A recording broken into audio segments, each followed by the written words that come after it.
From throwing away championships to sending a driver into depression, there have been no shortage of terrible strategy calls over the years. But which have been worst? Let's find out. We kick things off at the 2021 Hungarian Grand Prix, a race best remembered for sending Charles Leclerc into depression.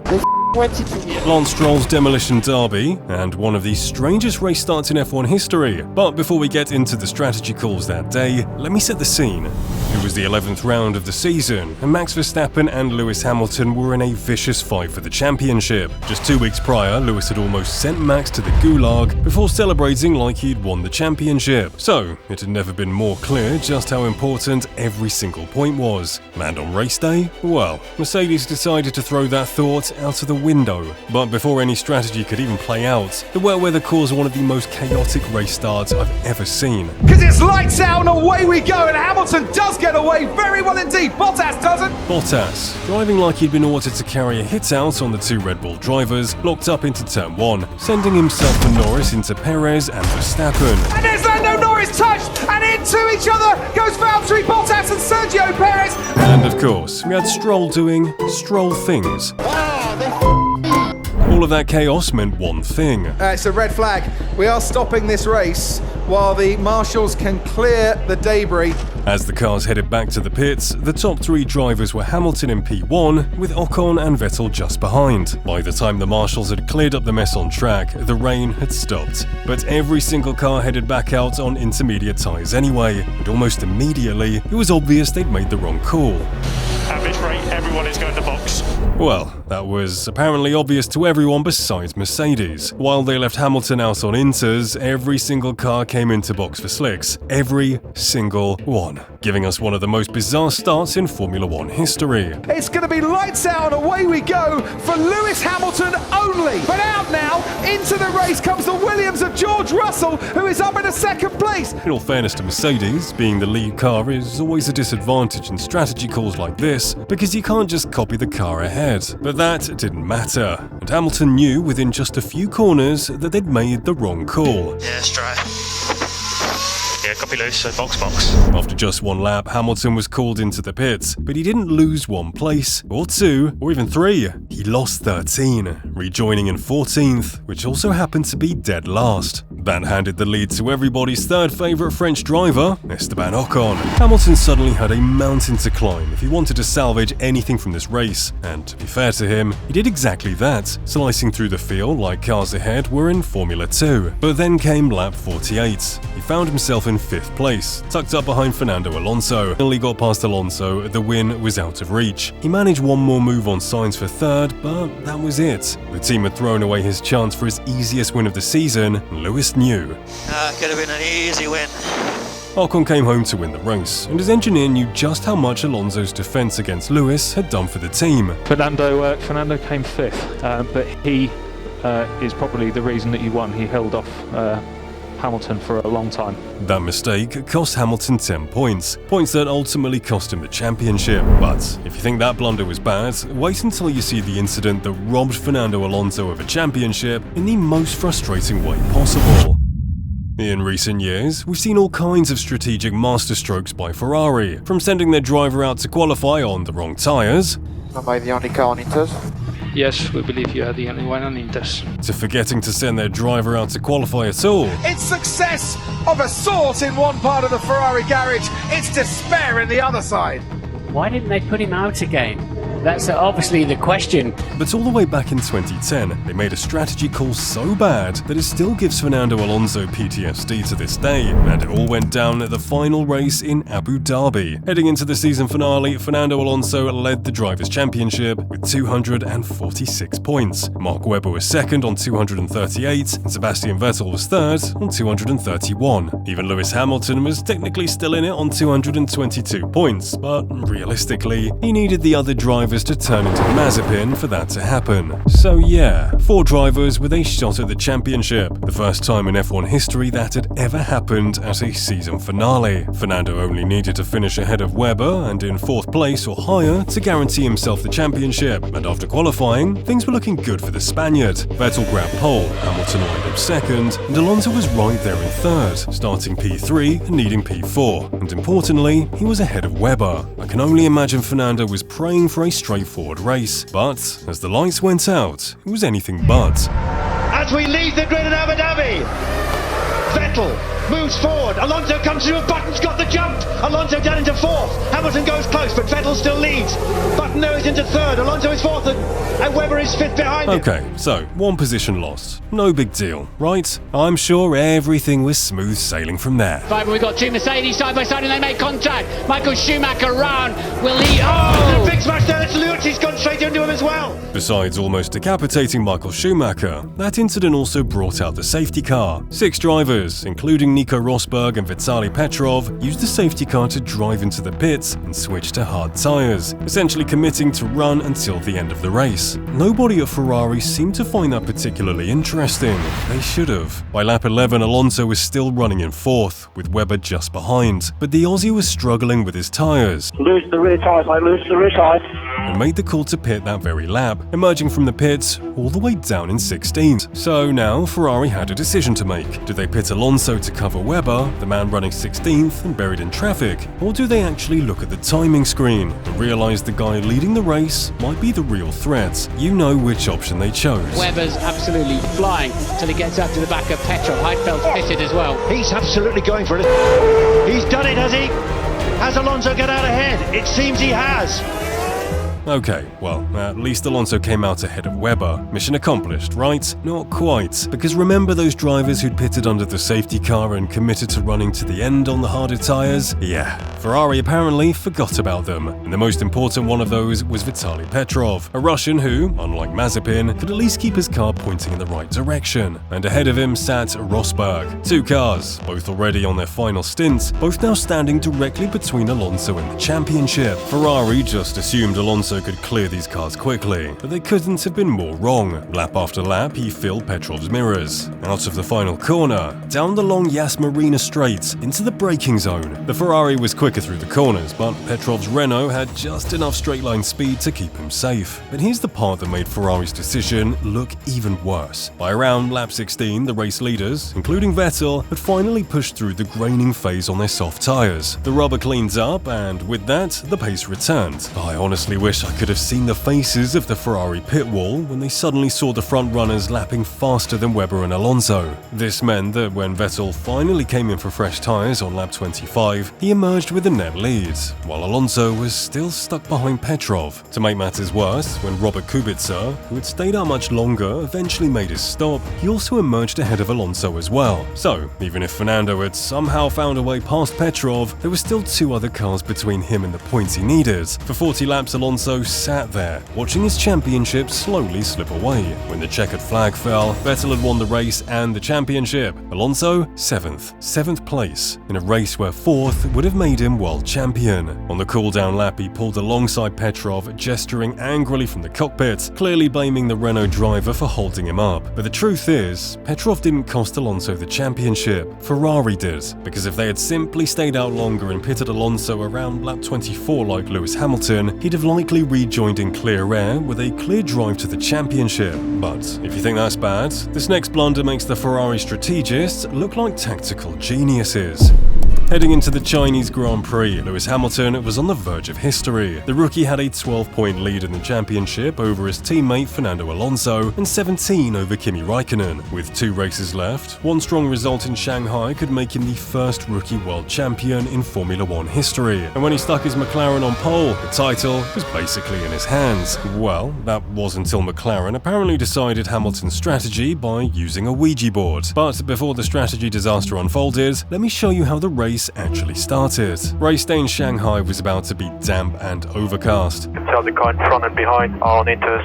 We expect the rain to start pretty much when the race formation lap starts. Meaning the whole field had to roll out on intermediate tyres. Hamilton got away cleanly and led Kimi Raikkonen, Felipe Massa and Fernando Alonso into turn 1, quickly settling into the lead and stretching his advantage to 9 seconds over Raikkonen during the opening stint. But then came the pit stops. Hamilton was called in on lap 14, not for tyres, but for fuel. You see, back then, Formula 1 still allowed mid-race refueling, and McLaren saw this as the perfect opportunity. Now, you might be wondering, why didn't they change Lewis's intermediates? Well, generally speaking, it made sense to keep them on. The tyres were already warm and up to temperature, and fitting a new set of cold intermediates in tricky conditions could actually be slower while they came up to grip. And that theory probably would have worked, if it wasn't for the fact that Hamilton's front left tyre looked like the top of Fred Vasseur's head. I genuinely have no idea how McLaren looked at that front tyre and decided it was perfectly fine to send Hamilton back out on it. But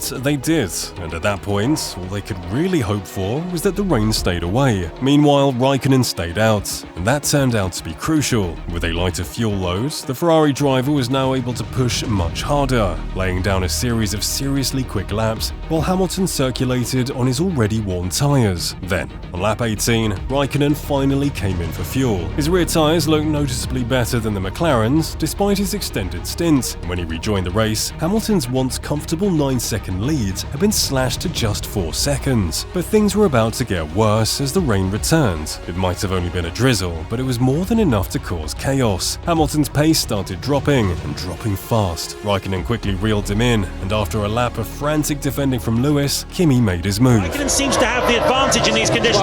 He pulls again alongside him, and Hamilton's going to have to yield this time. Through goes Raikkonen into the lead. By this point, Hamilton could barely control the car, so naturally, you'd think McLaren would bring him in. But no, they left him out. And now the lap times were becoming almost comical. Alonso was suddenly 2 seconds faster than Hamilton, then 3.7 seconds, then a massive 7.7 seconds. And when Jarno Trulli managed to overtake him in a Toyota that was a lap down, that was the final straw. With visible delamination on Hamilton's right rear tyre, McLaren finally called him in. And this is where things went from bad to worse. Hamilton carried a fraction too much speed into the pit lane, and with tyres that were completely destroyed, the car simply refused to turn, and he slid straight into the gravel trap. Here's Hamilton, he goes straight on into the gravel trap. Can he keep the wheels spinning? Can he get some momentum going?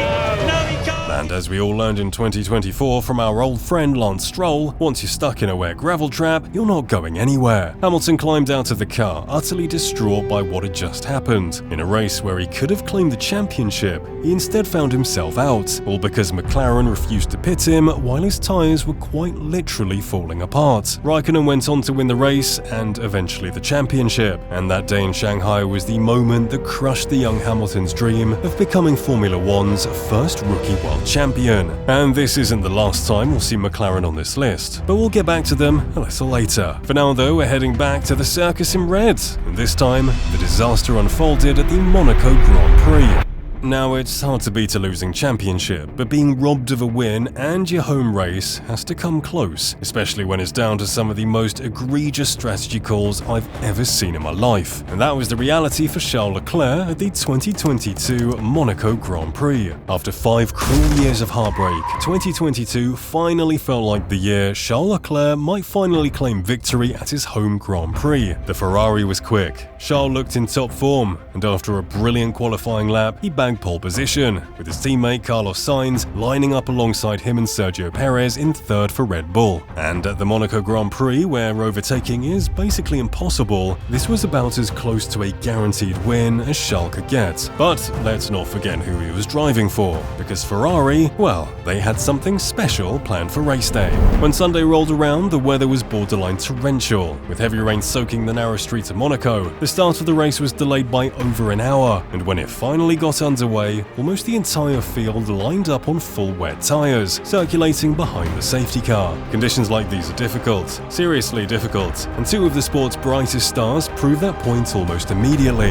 Is Nicholas Latifi down at the Lowe's hairpin and hitting the barriers as well, Lance Stroll in the Aston Martin. Yeah. Those guys are definitely some of the best drivers in the world. When the safety car finally pulled in, Charles Leclerc got a solid start, and honestly, that was all he really needed. Sainz tucked in behind, followed by the two Red Bull cars of Sergio Perez and Max Verstappen. But for the next 16 laps, the race was just classic Monaco. And by that I mean, absolutely nothing happened. Leclerc looked completely in control, and it really did feel like this finally might be his day. But the track was drying, and drying fast, which meant every team on the pit wall was now asking the same question: when do we switch to intermediates? Red Bull didn't hesitate. They pulled the trigger first, bringing Perez into the pits on lap 17. And almost immediately, the Mexican started lighting up the timing screens. So, Ferrari reacted. And just like in Abu Dhabi 2010, they panicked and called both drivers in for intermediates on lap 19. Leclerc followed the instructions, but Sainz had other ideas. I don't think it's the right thing to do. In 5-6 laps might be dry. He believed the track was drying quickly enough that he could skip the intermediates entirely and go straight onto slick tyres. And, annoyingly for Ferrari, he was absolutely right, because as soon as Leclerc rejoined on the inters, he lost track position to Perez, who had already jumped him thanks to the earlier stop. And somehow, that wasn't even the worst part. Just a few laps later, the circuit was basically dry. This was the perfect chance for Sainz to box for slicks, but apparently Ferrari saw it as the perfect chance to ruin Leclerc's mental health, because when they told Sainz to box, they also told Leclerc to do the exact same thing. Box now, box now, box for hard. Stay out, stay out, stay out. Leclerc was beyond livid, and I don't blame him. That strategy call was beyond a joke. And to make matters even worse, Red Bull brought both of their cars in perfectly on the very next lap. As the laps ticked down, Leclerc could only sit there and watch as the car ahead went on to win the Monaco Grand Prix. It's Perez in the Principality. He wins the Monaco Grand Prix. Ferrari didn't just cost him his win, they cost him his podium, and Charles sounded utterly broken on the radio. No words. No words. I really did feel for him that year, but now we're going back to McLaren. This time, they didn't just rob their driver of a win, but they almost cost themselves the Drivers' Championship in the process. Heading into the 2025 Qatar Grand Prix, Lando Norris was leading the championship with 390 points, 24 ahead of both Piastri and Verstappen. More importantly, this was a sprint weekend, which meant there were even more points available. Norris had a genuine chance to wrap up his first World Championship right here, McLaren's first driver's title since 2008. All he needed to do was outscore both Verstappen and his teammate by 2 points across the weekend. In the sprint race, Norris managed to tick off one of those objectives, finishing third, outscoring Verstappen, who came home just behind him. But his teammates? Well, Piastri looked absolutely indomitable. After a string of underwhelming performances, he'd clearly brought his A-game to Qatar, and that became even more obvious in qualifying. Piastri stuck his McLaren on pole, just 1/10 faster than Norris, who lined up second, still ahead of Verstappen. From a strategic point of view, this was pretty much the dream scenario. If the race finished like this, one of the two McLaren drivers would be guaranteed the championship. Job done. But as the lights went out on Sunday, well, I think we all remember what happened. Title is on the line, it's lights out and away we go. Lando Norris might have got the better reaction, but Max Verstappen is coming right at him. Could it be wheel spin again for Norris? Into turn one, Piastri leads, Verstappen is now in second. Then comes Lando Norris, and then comes George Russell. Yeah, surprise, surprise. Lando bottled the start, dropping to third, as Verstappen did what Verstappen does best. But that was only the beginning of McLaren's problems. The order settled with Piastri leading, Verstappen ahead of Norris, and the laps counting down fairly calmly. That was until lap 7, when Nico Hülkenberg and Pierre Gasly had a tangle at turn 2. Off the road we go, and it's Hülkenberg, the soft tyre. He was running, and you can see there's no rear right tyre on that Sauber. The safety car that followed turned out to be absolutely crucial. You see, ahead of the race, the FIA had mandated that this would be a 2-stop race, with a maximum stint length of 25 laps due to tyre wear concerns. That meant every driver on the grid was locked into 2 pit stops no matter what.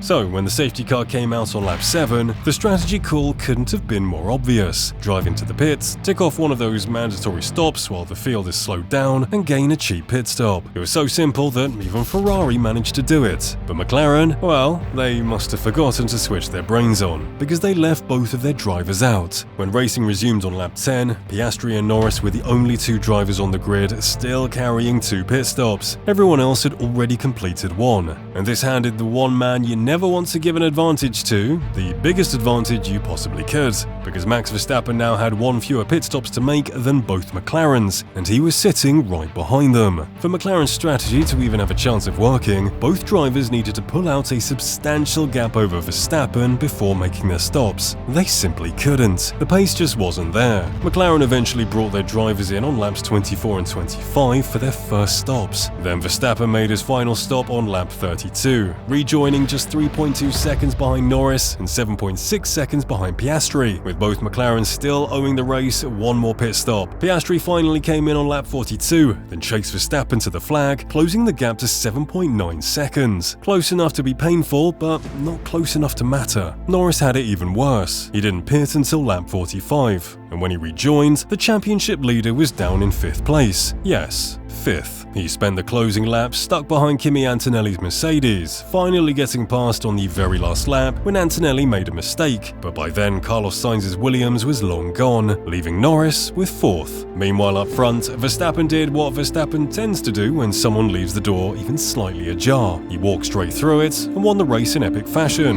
Max Verstappen, it's a hat-trick of victories here in the Qatar Grand Prix. In the cool-down room afterwards, Piastri was asked how he felt about the strategy call. You think the team maybe should have split the strategy, or obviously now in hindsight you'd like to have come in on that safety car? I think in hindsight it's pretty obvious what we would have done, but I'm sure we'll discuss it as a team. You could tell behind the calm exterior, he was absolutely furious, because if McLaren had used even one of their 2 combined brain cells and boxed him under the safety car, the race was theirs. Instead, they didn't just cost Piastri the win, they let Verstappen straight back into the championship fight. By the time the flag dropped in Abu Dhabi, Verstappen finished the season just 2 points behind Norris. That one decision in Qatar nearly turned the entire championship on its head, and honestly, I cannot tell you how funny it was watching that unfold live. But if you enjoyed seeing how races and even championships have been lost thanks to strategy disasters, check out this video on the childhoods of some of the champions in this video, because the contrast between the richest and poorest of them is honestly mind-blowing.